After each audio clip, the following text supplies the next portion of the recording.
Bueno, vamos a hablar hoy de energía potencial y mecánica y de la conservación de la energía mecánica, que es algo sumamente importante.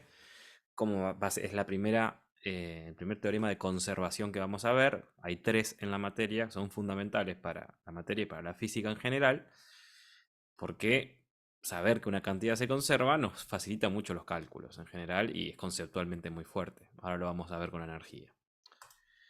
Pues bien, habíamos visto la definición de trabajo para fuerzas en general y habíamos visto que por definición el trabajo depende de la trayectoria que se hace a lo largo del campo de fuerzas particular que define la fuerza, ¿no? O sea, que define la dependencia de la fuerza con la posición.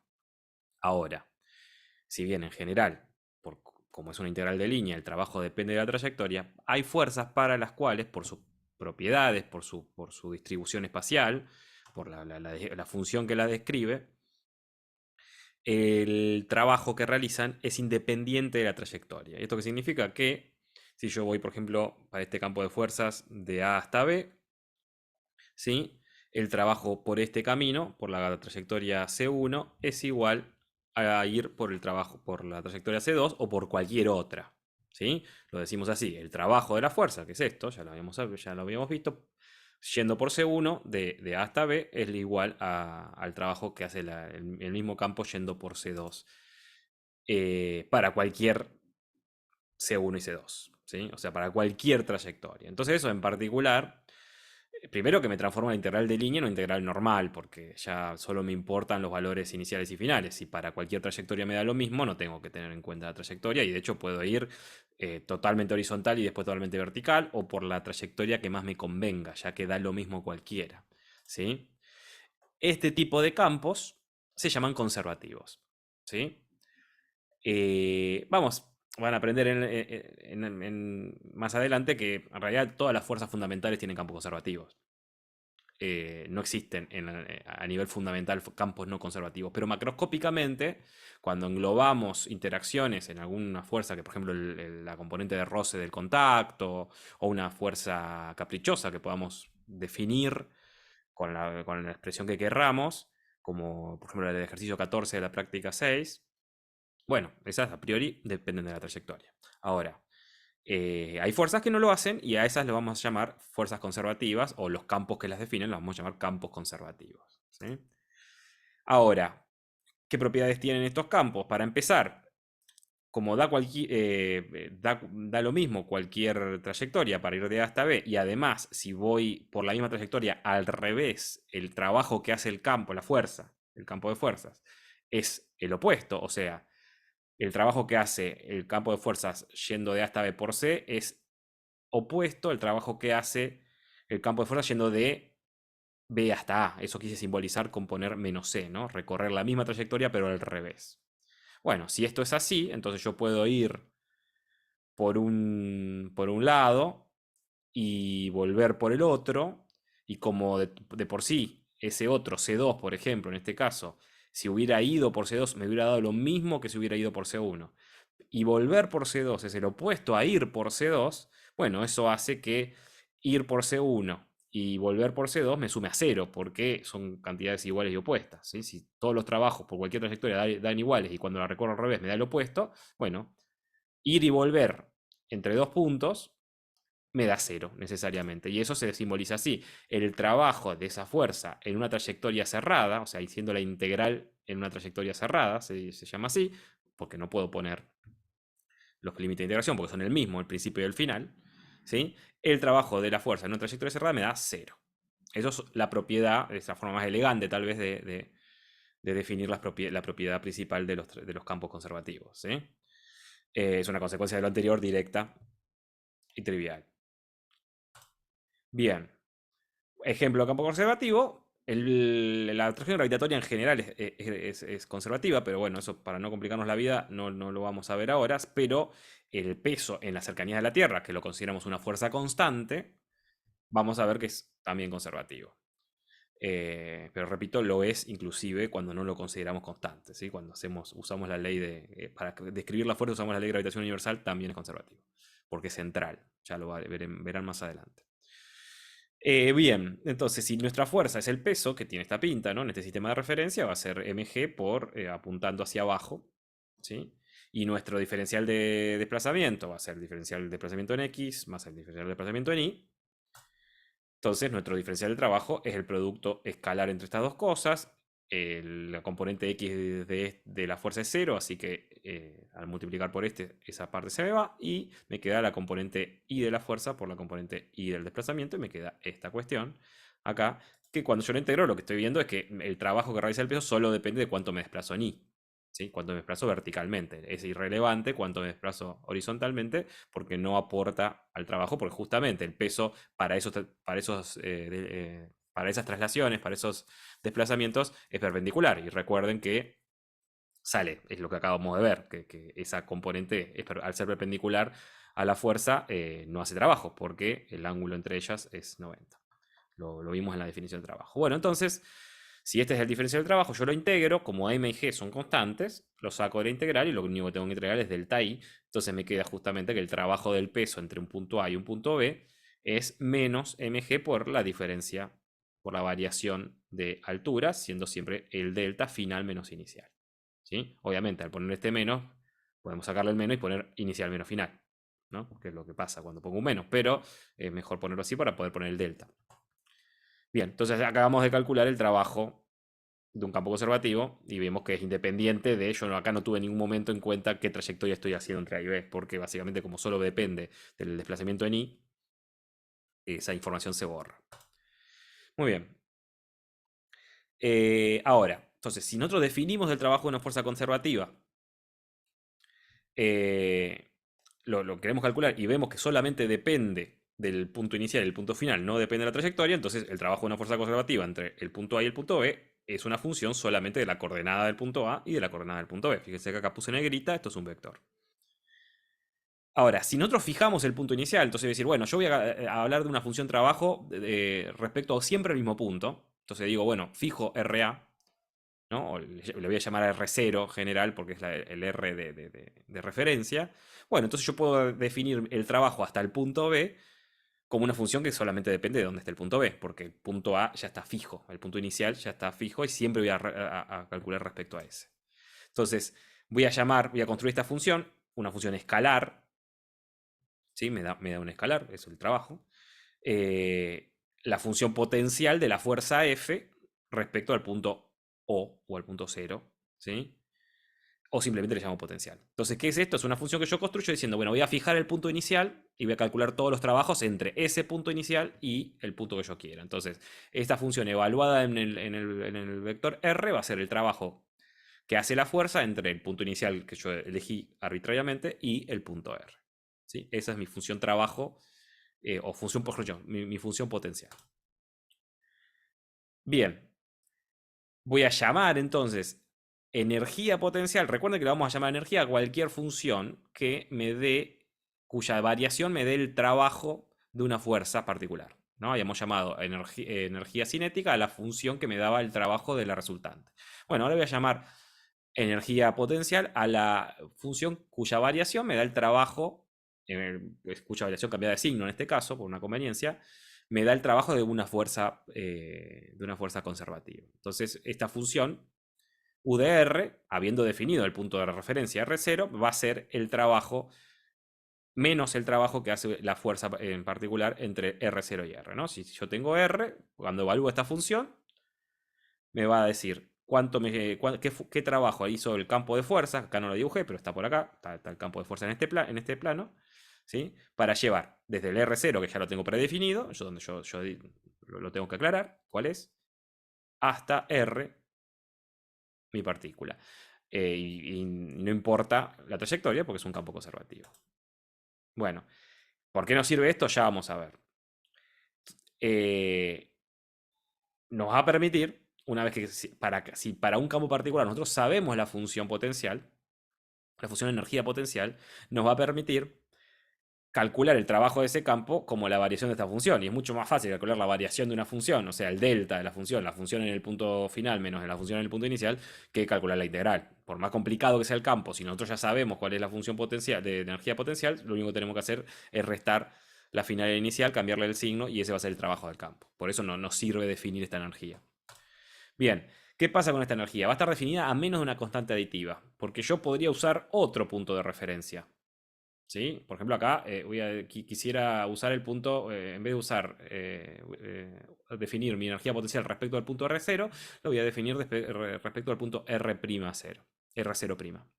¿Sí? Ahora, como el trabajo para ir de R0' a R siempre puedo pasar por R0 porque la trayectoria es irrelevante, o sea, puedo calcularlo por esta trayectoria en particular, acá se evidencia que el trabajo para ir de R0' a R es el trabajo para ir de R0 a R más este cachito, que es el trabajo para ir de R0' a R0.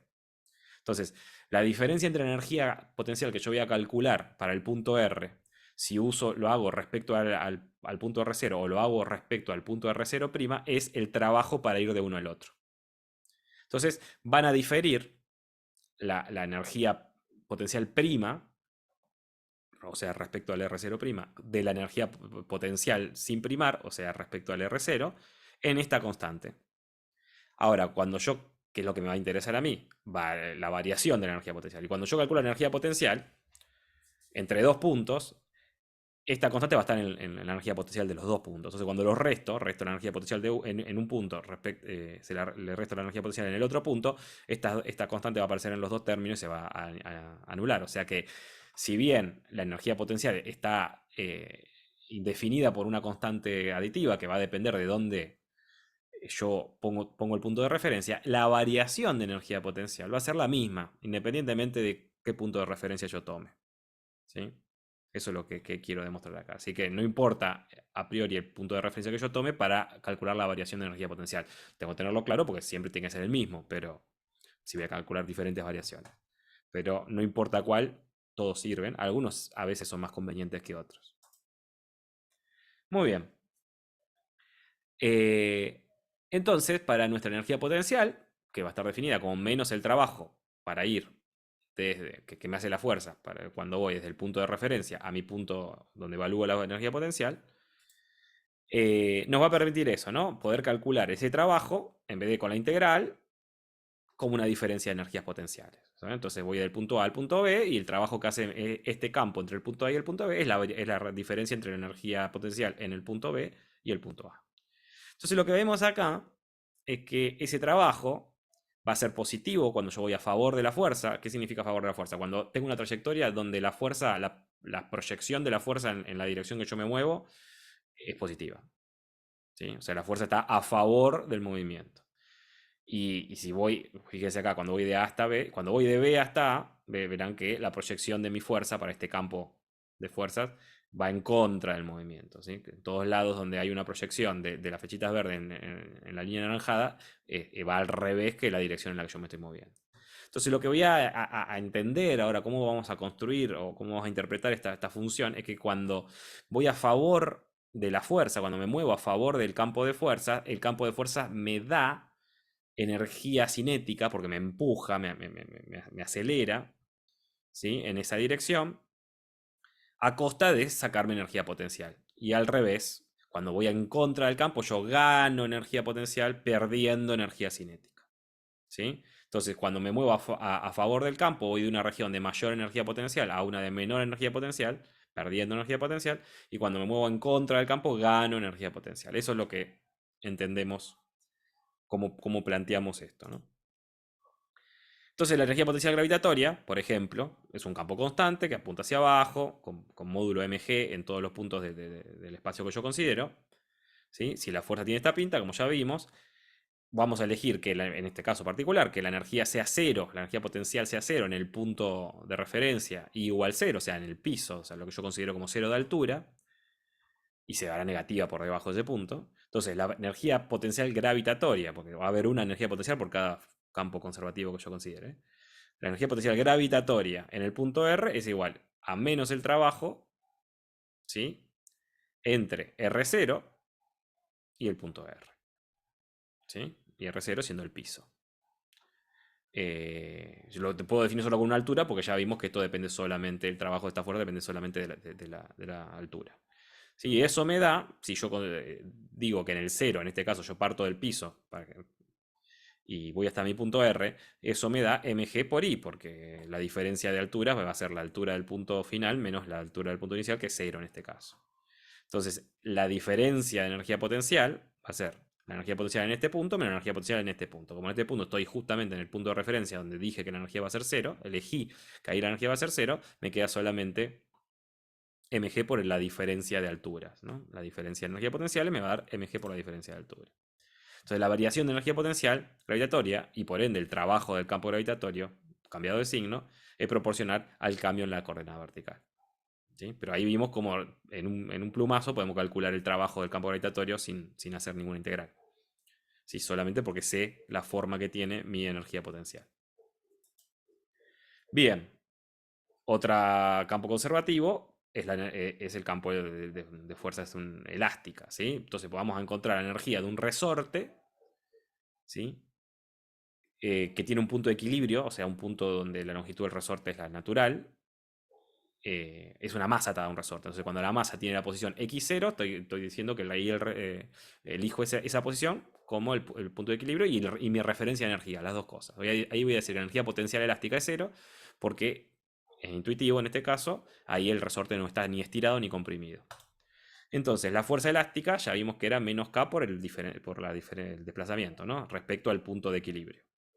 ¿Sí? La diferencia de posiciones entre donde estoy y el punto de equilibrio. Entonces, la energía potencial elástica es menos el trabajo de esa fuerza entre el punto de referencia, que además es el punto de equilibrio, porque lo elegí inteligentemente ahí, y eso me da simplemente, ya lo habíamos visto, porque habíamos visto el trabajo de la fuerza elástica, vimos que el trabajo de la fuerza elástica es menos k sobre 2 por delta x cuadrado, no delta x al cuadrado, sino en este caso sí, perdón, delta x cuadrado. Voy a pausar porque quiero ver si está bien. Bien, sí, estaba bien. Entonces, acá nos queda este binomio al cuadrado que hemos calculado otra vez, ¿no? Cambiado de signo porque la energía en el potencial es menos el trabajo respecto al punto de referencia. Ahora, si convenientemente elegimos el punto de referencia como el 0, para no ir arrastrando este valor por todos lados y no simplificar mucho la vida, el trabajo entre dos puntos A y B se va a hacer menos la variación de la energía potencial entre A y B, o sea, la energía potencial en A menos en B, porque es un menos la variación, o sea, queda al revés, inicial menos final. Y eso nos va a quedar menos K sobre 2 por la variación de X cuadrado. Acá sí, porque va a quedar X cuadrado A menos X cuadrado B. ¿Sí? Por eso, por el menos. Y eso nos lleva a ver que en función de X, ¿no? Nuestra energía potencial, que está acá, va a ser una parábola. ¿Sí? Es una función de X cuadrado. ¿Sí? Porque va a estar, en el caso general, va a estar centrada en x0. Si después, si nosotros elegimos x0 igual a 0, estará centrada en el eje Y. Pero verán que la energía potencial tiene esta pinta cóncava, ¿sí? Donde yo me voy alejando del valor del valor de equilibrio, ¿sí? De la longitud de equilibrio para cualquiera de los lados, es simétrica respecto a x0, ¿sí? Irme para la derecha es lo mismo que irme para la izquierda en tanto energía potencial, fíjense que tiene los dos brazos de la parábola, ¿sí? Y va a crecer cuanto más lejos estoy yo, porque voy en contra de la fuerza que me tira hacia el centro, hacia el punto de equilibrio, ¿sí? Cuanto más grande sea acá, que es la constante del resorte, más empinada va a ser mi función energía potencial, porque más rápidamente cuanto más grande sea acá, más duro es el resorte y más rápidamente mejor respecto a cómo me voy moviendo en la posición, voy a acumular energía potencial porque la fuerza es más grande también, ¿no? Bien, eso respecto al resorte. Bueno, ¿qué pasa si tenemos una fuerza en una D? O sea, no estamos moviendo solamente en una dimensión, como cuando nos movíamos en cinemática al principio. Bueno, para unir dos puntos que están sobre la misma recta, porque estoy en una dimensión, hay un solo camino. ¿Sí? Por ende, todas las fuerzas son conservativas en una dimensión. porque no tengo más de una trayectoria para unir dos puntos. ¿Sí? Entonces podemos calcular una energía potencial en una dimensión para cualquier fuerza en una dimensión. Tenga la forma que tenga respecto a X, ¿no? Puede variar con X cuadrado si quiere, pero mientras esté en una sola dimensión, va a ser conservativa. Entonces, la energía potencial es menos el trabajo desde el punto de referencia hasta el valor que yo estoy, ¿sí? A lo largo de la variable, y eso es menos la integral entre el punto de referencia, x0 y x, de la fuerza, y acá me faltó, bueno, no me faltó, el producto escalar acá es irrelevante porque no estoy hablando de vectores, porque son todos escalares, porque estoy en una recta, ¿sí? No tiene dirección, o sea, la dirección es obvia. Entonces me saco de encima, son claramente colineales o antiparalelos estos, son paralelos o antiparalelos los dos vectores, porque solamente puedo estar apuntando en el eje X. Entonces es un producto normal, porque son escalares. Y acuérdense que acá estas primas de acá no son derivadas, sino que son una forma de no usar la misma letra para la variable de integración, que es muda, o sea, que no va a salir de la integral, y los límites de integración. ¿Sí? Podría usar cualquier otra, una U, pero bueno, para no olvidarnos que estamos integrando en la posición en X, bueno, usamos una X'. Pero si no sería una desprolijidad poner acá y acá, pues se podría confundir la misma letra. Bueno, entonces, el integrando, por definición, ¿sí? Si yo u de x es igual a una integral, tiene que ser igual a la integral del diferencial de u. ¿Sí? Por definición, lo que está dentro de la integral es el diferencial del resultado de la integral. Entonces, si el diferencial de u es lo que está en la integral, el diferencial de u es igual a menos f de x por diferencial de x. ¿Sí? Y como ya habíamos visto, ya les dije que lo recuerden porque lo íbamos a usar mucho, el diferencial de cualquier función es igual a su derivada respecto a la variable por el diferencial de la variable. ¿Sí? Eso ya lo habíamos visto, es la aproximación esa, no que no es una aproximación, a nivel diferencial es cierto que localmente es una recta y yo lo que varía mi función lo calculo como la pendiente de esa recta por lo que varía la variable dependiente. Eso ya lo vimos muchas veces. Y entonces acá lo que me está diciendo es que la pendiente de la recta, en ese punto, o sea, la pendiente de la función u de x, o sea, la derivada de u respecto a x, es menos f de x, porque es lo que está acá adelante, multiplicando el diferencial de x. ¿Sí? Entonces esto me va a permitir ahora, la fuerza, bueno, es igual a menos la derivada de la energía potencial respecto a la posición. Esto para cuando aprendan cálculo multivariable, en más de una variable me va a decir que la fuerza es menos el gradiente del potencial. ¿Sí? Bueno, entonces, si yo llegué a esta expresión donde sé que la fuerza va a ser igual a menos la derivada de mi función en energía potencial en función de la posición, si yo tengo cualquier energía potencial, voy a poder saber en cada punto cómo es la fuerza. Porque, por ejemplo, tengo esta función de energía potencial acá, una energía potencial en un sistema unidimensional, ¿sí? Porque solamente depende de la posición en X.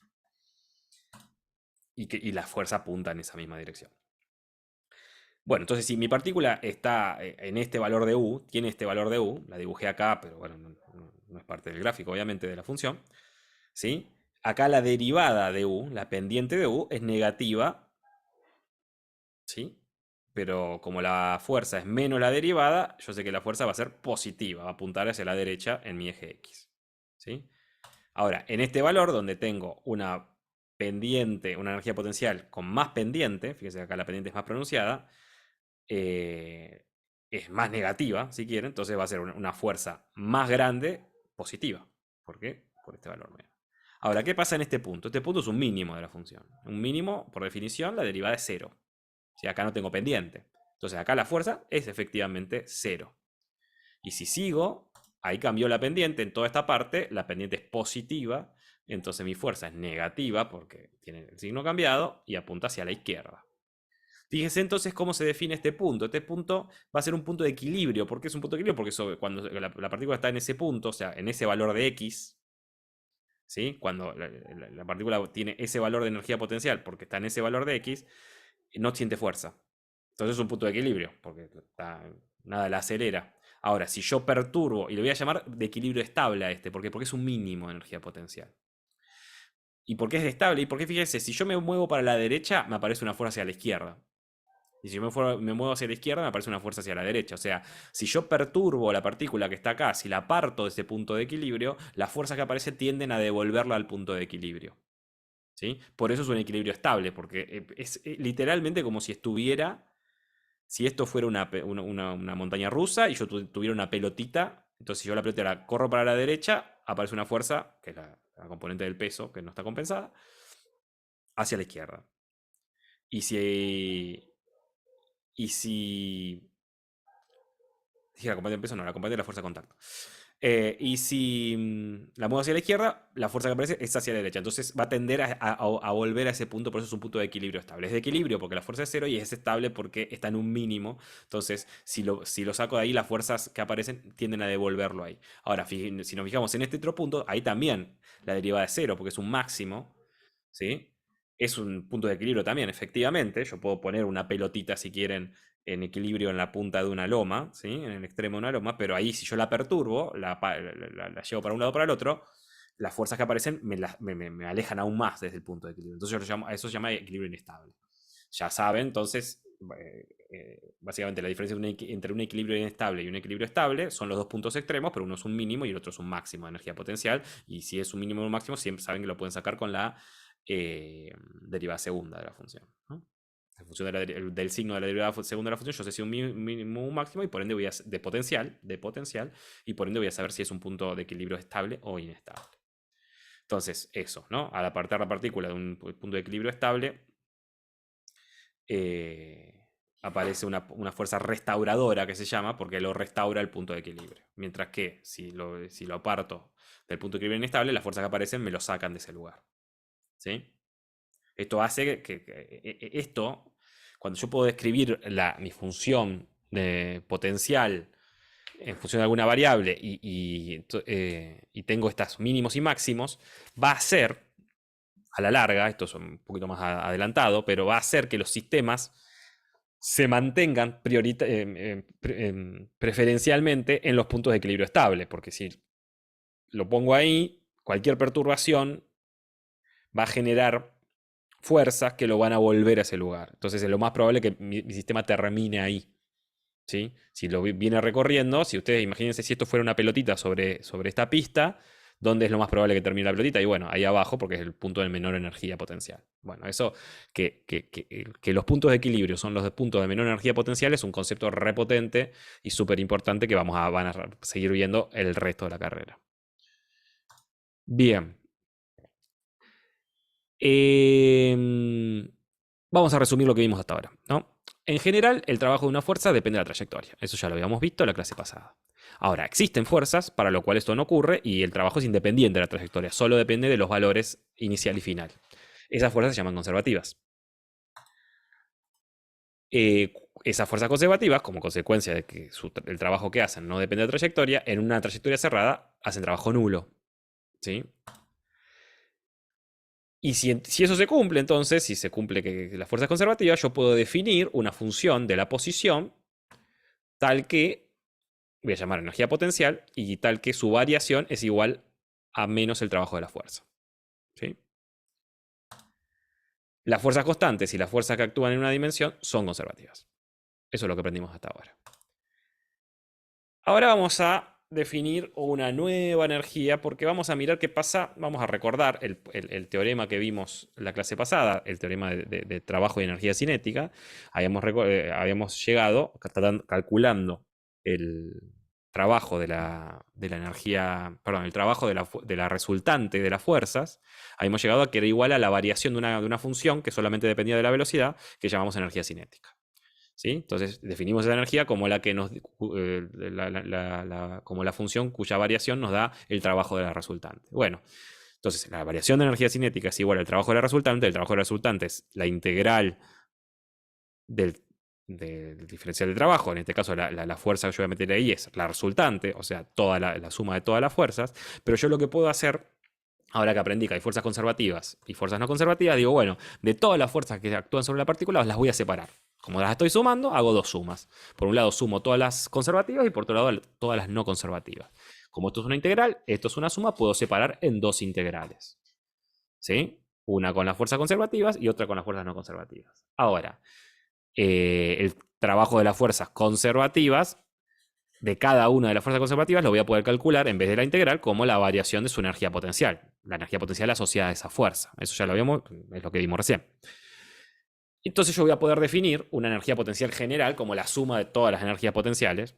Entonces el trabajo de las fuerzas, de todas las fuerzas conservativas, lo puedo calcular como la variación de todos los, menos la variación de todas las energías potenciales. Y tengo el gato jugando con un bollo de papel. Y a esa suma de energías potenciales le voy a llamar energía potencial en general, como la energía potencial total.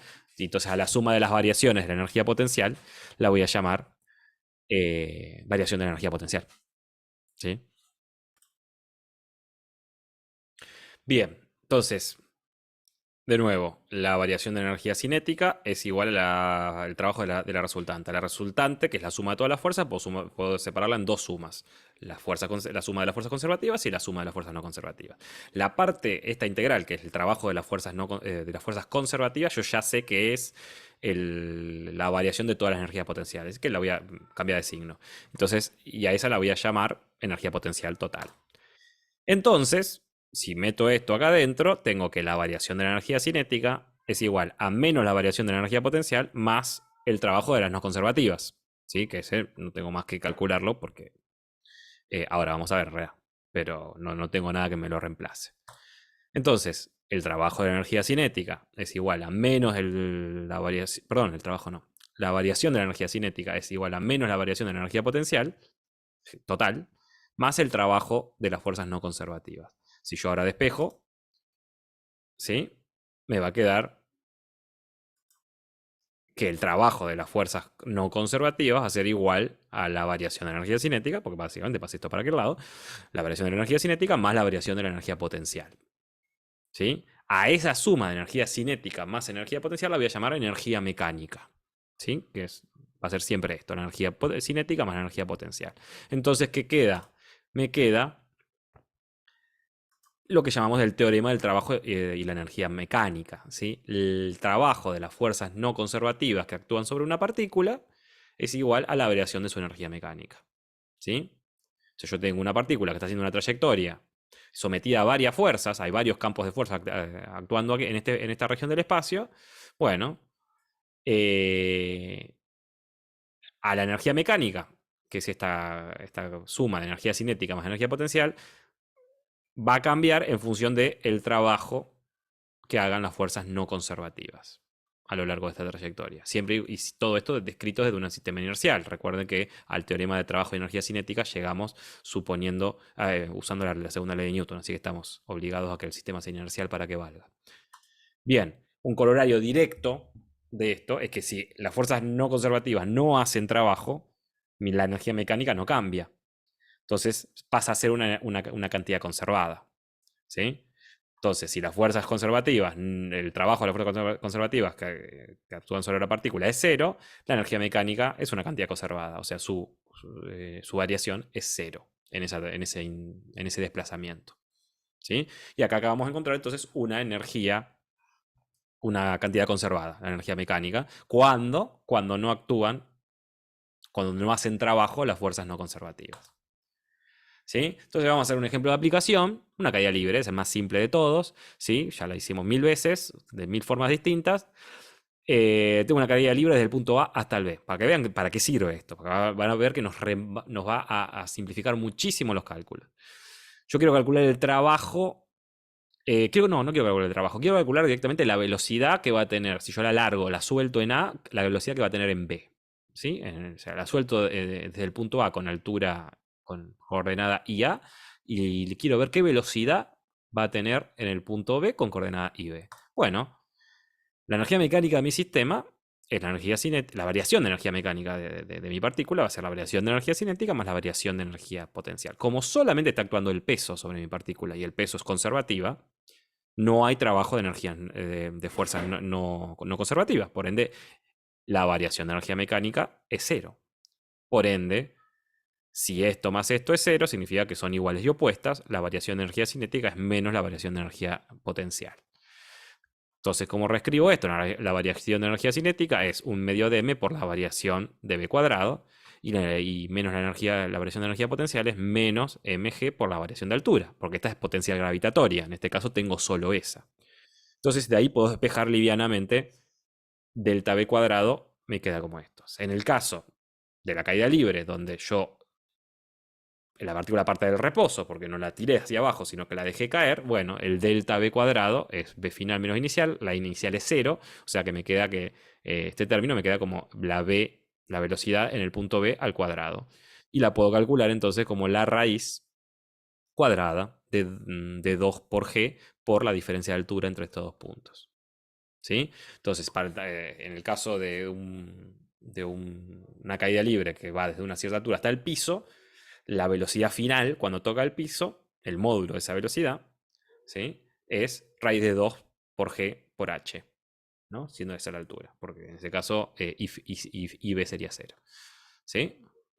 Ahí tenemos una forma muy trivial de calcular la velocidad final. Fíjense que si no, deberíamos calcular la aceleración y tal, y usar la segunda ley de Newton, y siempre es más complicado. Cambio, con conservación de la energía, sabiendo que se conserva, esa es la velocidad. Y eso es buena aproximación en la mayoría de los casos. ¿Sí?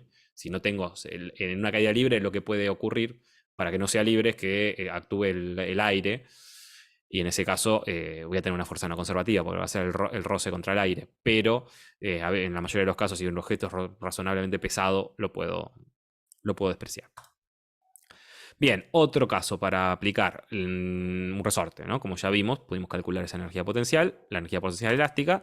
Entonces, yo puedo calcular en función de desde dónde largo el resorte. O sea, yo estiro el resorte, lo llevo a una amplitud, a una posición inicial, estirado o comprimido, vamos a ver que no importa, y de ahí lo suelto. ¿Sí? Entonces, inicialmente está con velocidad 0 y yo ahí lo suelto, como está la fuerza apuntando hacia el punto de equilibrio, se va a acelerar. Entonces yo puedo ver en función de desde dónde lo solté a qué velocidad está en cualquier punto del recorrido. De nuevo, la variación de energía mecánica es la variación de energía cinética más la variación de energía potencial, y como no hay fuerzas no conservativas, esto no tiene roce, solo la única fuerza y el peso no hace trabajo porque es perpendicular al desplazamiento.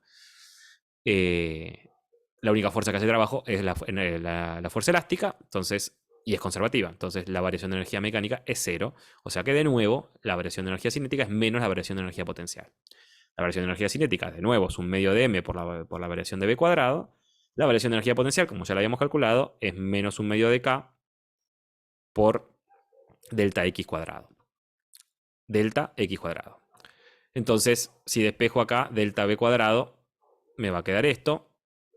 ¿Sí? Básicamente se me van las masas y paso y se me van las masas. No, no se me van las masas, perdón. Se me paso la masa y se me van los submedios. Si salí del reposo, como es el caso, estiro el resorte, lo suelto. ¿Sí? La velocidad final es 0. La velocidad, perdón, la velocidad inicial es 0. La velocidad final me queda igual a esto. A la de acá sobre m por la diferencia de posiciones al cuadrado.